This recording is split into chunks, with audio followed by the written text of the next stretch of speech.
ስፔሲፊካሊ እያወራን ያለ ነው ስለዚህ ሾው ነው አይደል? ስላለፈው ሾው ማለት እሱ ሾው ላይ እኔ ተናገርኩት አለ። እኔ እንደማንኛውም ሰው የማወራው ነገር አለ፣ የምጠይቅህ ጥያቄ አለ፣ እንጠይቃለሁ፣ ትመልሳለህ። በዚህ ሲቹዌሽን ጠየቅኳት። ኖርማል ጥያቄ ነው።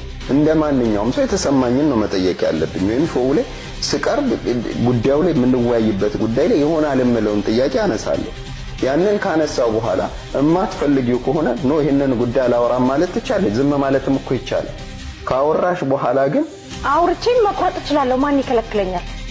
ከዛ ውስጥ የምፈልገውን ወስዳለሁኝ፣ የማልፈልገውን አልወስድም። ከባህል ከአካባቢያችን ከሀገራችን ምናምን ነባራዊ ሁኔታ አንፃር ህዝቡ ጋር ሄዶ ከሚጎረብጥ ሰው ነኝ፣ ስህተት አይጠፋም። አንዳንድ ነገሮች ምላሴ ሊስት ይችላል። ስለዚህ መቁረጥ ደግሞ ለዛ እኮ ነው ኤዲቲንግ ምናምን የሚባል ነገር መጣ። እሱን እንደ ዳይሬክተር ዲሳይድ አድርግ ከተባልኩኝ እንደ ዳይሬክተር እኔ ነኝ የምወስነው።